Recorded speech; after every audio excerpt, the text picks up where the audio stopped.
Online class में आप सभी का स्वागत है। इसके पहले हम ओव्यूल की जो संरचना है उसके बारे में हम जान चुके हैं, फिर भी एक बार आपको फिर से रिपीट कर दिया जा रहा है कि जो विद्यार्थी न देखे हों, और क्योंकि ये अगर नहीं समझ में आया है तो आपको मेगा स्पोरोजेनेसिस समझ में नहीं आ सकता है। तो इसको जानना सबसे पहले जरूरी है। आइए चलते हैं, जानते हैं। तो आपको शुरू में आपको बताया गया था कि आप स्त्री केसर के बारे में, अगर आप स्ट्रक्चर ऑफ फ्लावर में आपको बताया गया था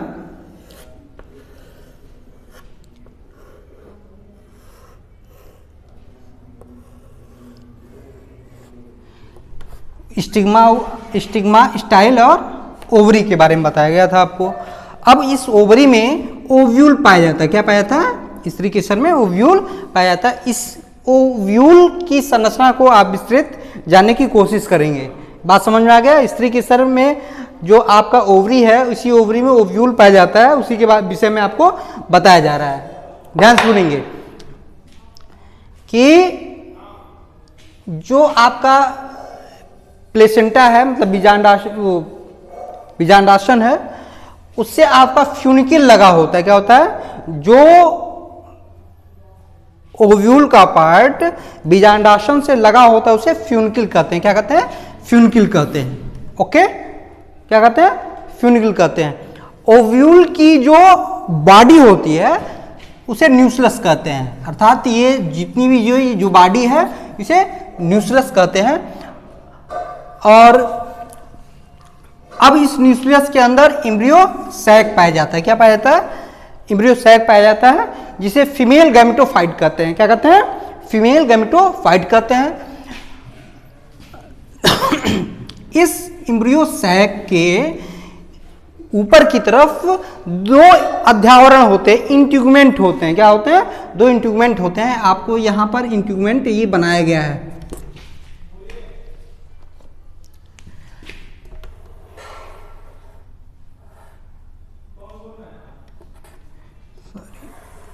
आपका ये इंट्यूगमेंट की संरचना को बनाया गया है। ठीक, तो इसे अध्यावरण या इंट्यूगमेंट कहते हैं। जो जहां पर इंट्यूगमेंट अनुपस्थित होता है, क्या होता है? अनुपस्थित होता है, उसे माइक्रोपाइल कहते हैं। क्या कहते हैं? माइक्रोपाइल कहते हैं। माइक्रोपाइल के अपोजिट, मतलब विपरीत, चलाजा होता है। चलाजा पोल होता है। तो हमेशा ये जब आएगा कि आपका ये इसको बताया जाएगा मेगा स्पोरोजेनेसिस, तो इसमें हमेशा बताया जाएगा माइक्रोपाइल साइड और चलाजा साइड। तो आपके ध्यान में ये रहना चाहिए कि अध्यावरण जहां पर अनुपस्थित होता है उसे माइक्रोपाइल अर्थात बीजांड द्वार कहते हैं। क्या कहते हैं? बीजांड द्वार कहते हैं। और जहां पर अध्यावरण उपस्थित होता है, माइक्रोपाइल के अपोजिट जो पार्ट होता है उसे चलाजल पॉइंट कहते हैं, पोल्स कहते हैं। तो इसकी संरचना आपको एक बार फिर से दोहरा दिया जा रहा है। ये वीडियो पहले बना दिया गया था मगर आपको समझा दिया रहा है। जो आपका बीजांडासन से जो पार्ट लगा होता है उसे फ्यूनिकल कहते हैं। ओव्यूल्स का वो पार्ट जो बीजांडासन से लगा होता है उसे फ्यूनिकल कहते हैं। माइक्रोपाइल और अध्यावरण के बीच में ये जो पार्ट होता है उसे हीलियम कहते हैं। जहां पर जो एम्ब्रियो सैक के ऊपर दो लेयर होते हैं उसे इंट्यूगमेंट कहते हैं। क्या कहते हैं? इंट्यूगमेंट कहते हैं या अध्यावरण कहते हैं। और अध्यावरण का जो पार्ट होता है, ये बीच का सेंटर जो होता है उसे न्यूक्लियस कहते हैं। अर्थात ये सभी जो भाग आपको दिख रहे हैं, ये भाग ये न्यूक्लियस कहते हैं, बीजांड काय कहते हैं। क्या कहते हैं? बीजांड काय कहते हैं। तो इसको आप लोग समझ चुके होंगे। अब ध्यान देंगे कि मेगा स्पोरोजेनेसिस किसे कहते हैं, इसको ध्यान में रखना है। तो मेगा स्पोरोजेनेसिस का अर्थ फॉर्मेशन ऑफ मेगा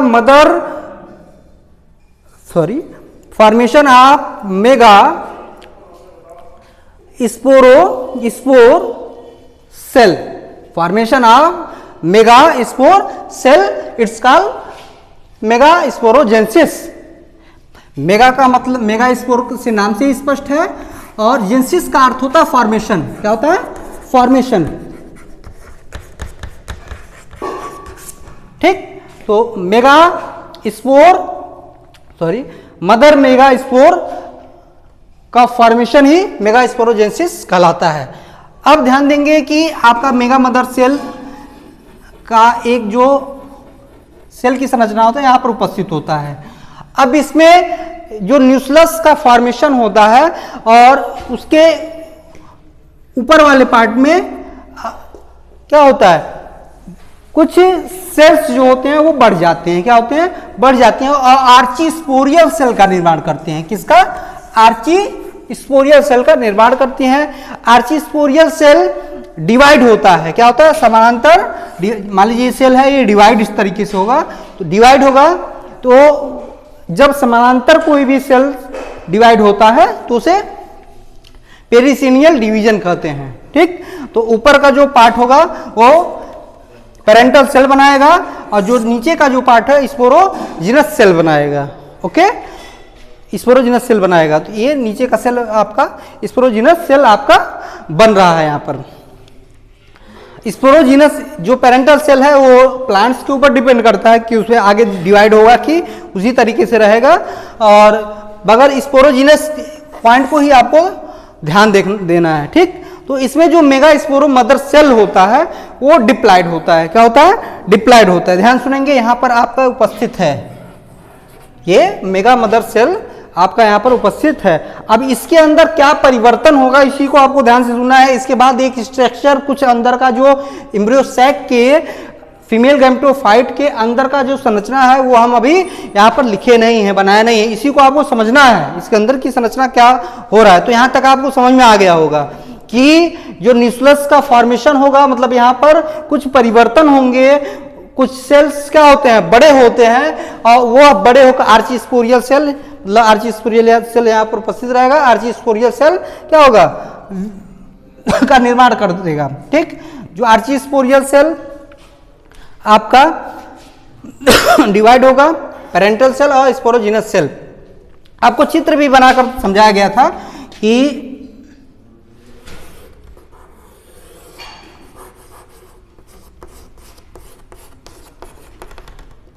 ये आपका इंटीग्यूमेंट हो गया।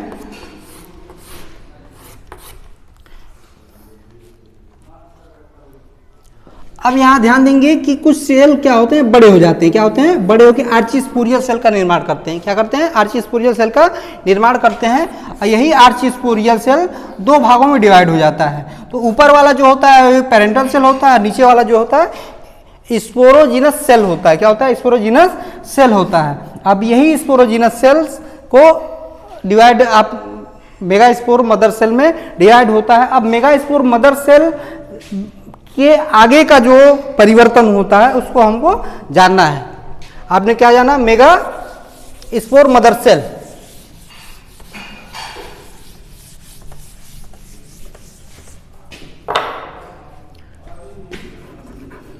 मेगा स्पोर मदर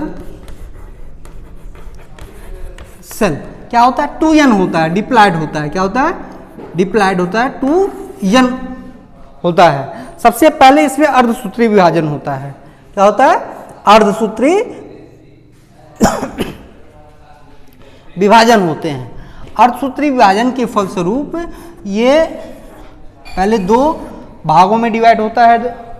ठीक, और ये आपका चार कोशिकाएं, चार सेल का निर्माण कर लेते हैं। ठीक, तो इसमें ये चार सेल जब मेगास्पोर मदर सेल जो अर्धसूत्री विभाजन के द्वारा, पहले विभाजन क्या होगा, अर्धसूत्री विभाजन मतलब मियोसिस होगा।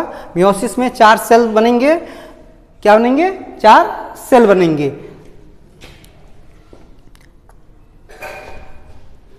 चार सेल बनेंगे।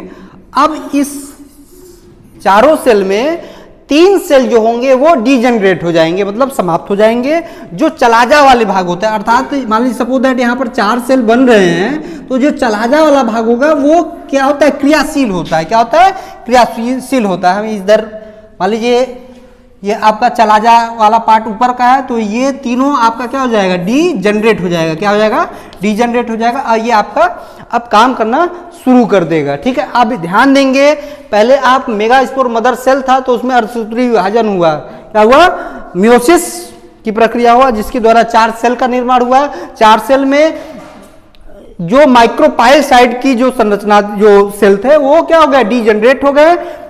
जो आपका चलाजा पार्ट में यहाँ पर देखेंगे, चलाजा पार्ट में जो होंगे वो क्या होंगे, क्रियाशील बनेंगे। क्या होंगे, क्रियाशील होंगे।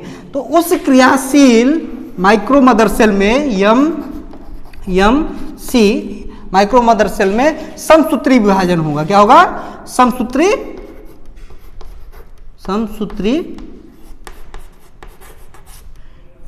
विभाजन होगा, माइटोसिस होगा। क्या होगा, माइटोसिस होगा।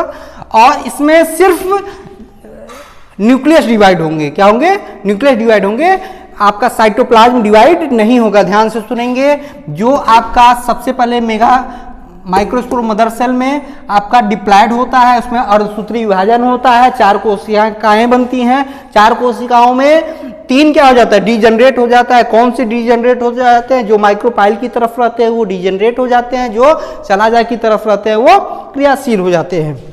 अब उसके पश्चात जो क्रियाशील होते हैं उसमें क्या होता है, समसूत्री विभाजन होता है, जिसमें सिर्फ न्यूक्लियस का डिवीजन होता है। क्या होता है, न्यूक्लियस का डिवीजन होता है।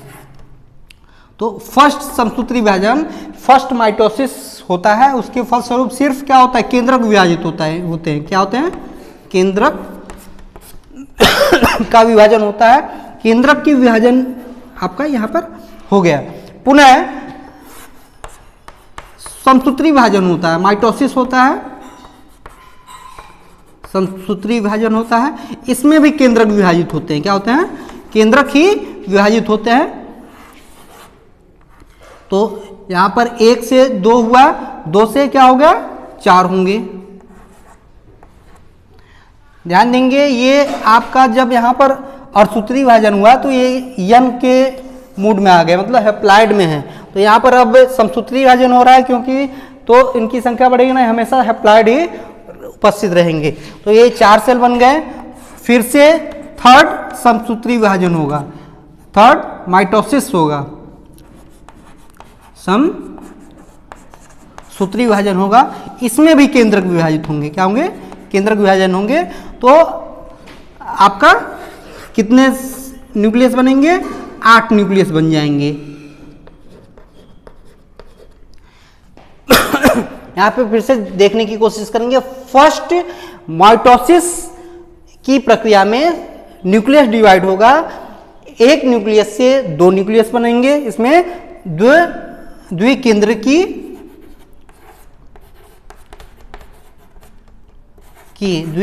कहेंगे इसको। इसमें 4 केंद्र की इसको में हुए, मतलब पहले फर्स्ट में आपका 2 केंद्रक डिवाइड हुए एक ही सेल में, सेकेंड माइटोसिस में 4 हुए, थर्ड में 8 हो गए। ध्यान सुनेंगे, 8 हो गए। अब इसके बाद जो समसूत्री विभाजन होगा, समसूत्री विभाजन होगा, उसमें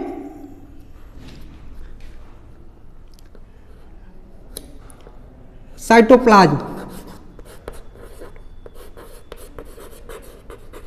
का निर्माण होगा, मतलब कोशिका भित्ति बनेगी आपका। ठीक है, साइटोप्लाज्म का निर्माण होगा, कोशिका भित्ति। सीधे लिख लिए, कोशिका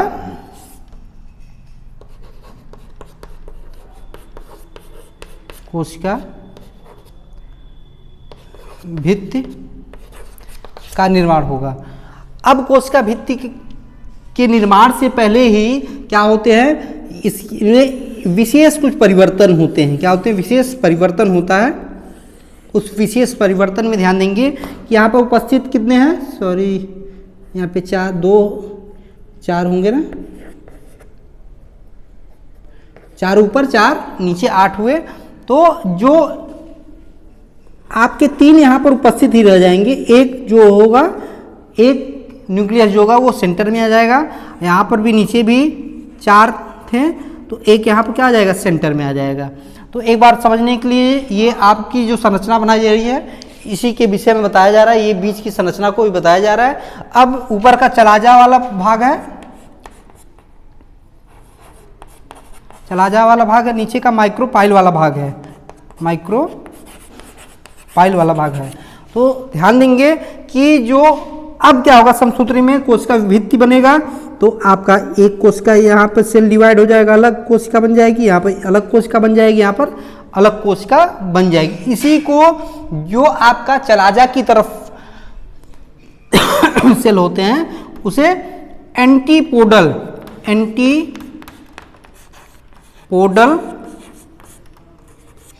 सेल कहते हैं। क्या कहते हैं? एंटीपोडल सेल कहते हैं। अब जो माइक्रोपाइल की तरफ रहता है उसमें भी कोशिका भित्ति बनेगी और 3 सेल का निर्माण होगा।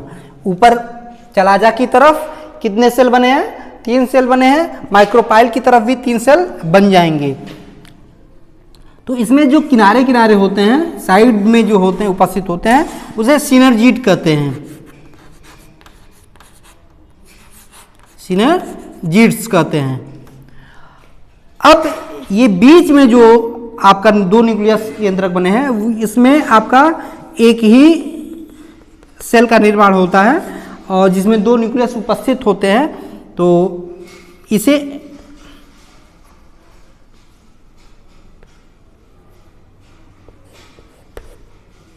सेंट्रल न्यूक्लियस कहते हैं या सेंट्रल सेल कहते हैं। क्या कहते हैं? सेंटर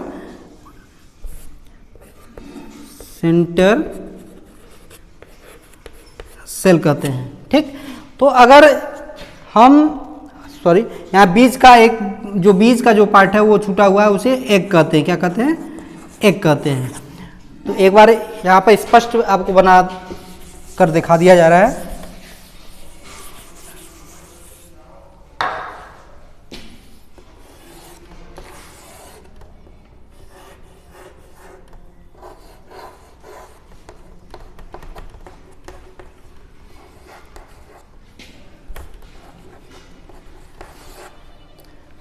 ये आपका ऊपर का भाग जो चलाजा की तरफ रहेगा, इन तीनों को एंटीपोडल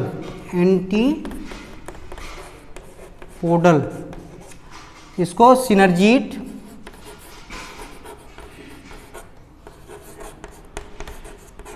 मतलब साइड में जो है सिनर्जीड, बीज का जो है उसे एग सेल,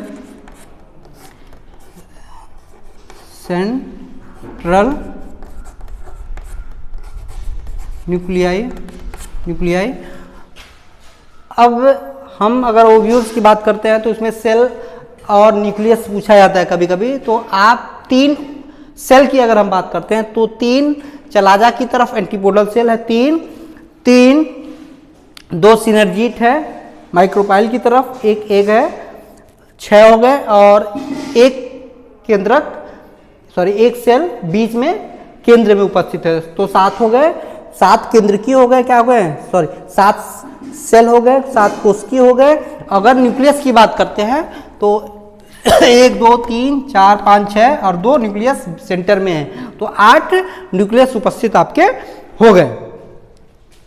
तो ये आपका पूरा माइक्रोस्पोर मदर सेल का निर्माण आपका हो गया, मतलब फीमेल गैमेटोफाइट का निर्माण आपका हो गया।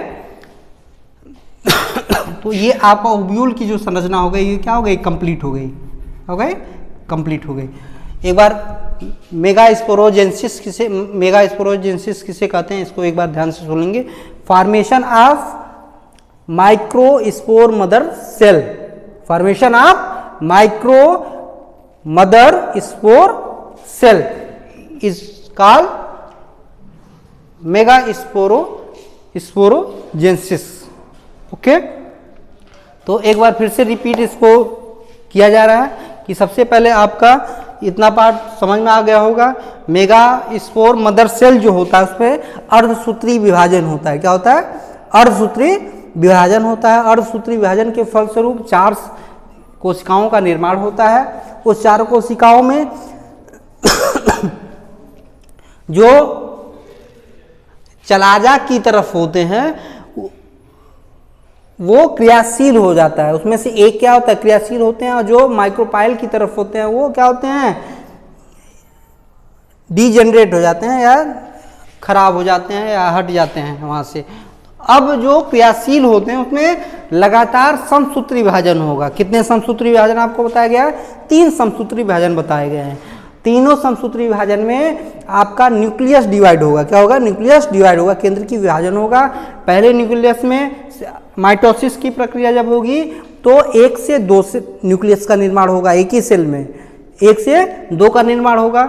उसके बाद दूसरे माइटोसिस में 2 से 4 के निर्माण होंगे, तीसरे में 4 से 8 का निर्माण होगा। उसके फलस्वरूप फिर से समसूत्री विभाजन होगा। उस समसूत्री विभाजन के फलस्वरूप आप उस समसूत्री विभाजन में माइटोसिस में भित्तियां बनेंगी। क्या बनेंगी? कोशिका भित्तियां बनेंगी, जिससे आपका 7 कोशिकाओं का निर्माण हो जाएगा और 8 न्यूक्लियस का निर्माण हो जाएगा। जो चलाजा की तरफ है उसे उन तीनों को एंटीपोडल सेल कहेंगे। जो माइक्रोपाइल की तरफ है उसमें से जो साइड में उसे सिनर्जीट, बीच में जो है उसे एग कहेंगे। और जो सेंटर में ध्रुवी केंद्रक होते हैं या ध्रुवी सेल होते हैं, ध्रुवी कोशिका होती है, उसमें ध्रुवी कोशिका में 2 न्यूक्लियस उपस्थित होते हैं। इसी तरीके से आपके ओव्यूल की संरचना में सेल और न्यूक्लियस पूछा जाए तो 7 कोशिकाएं होती हैं और 8 न्यूक्लियस उपस्थित होते हैं। ठीक है, ओके।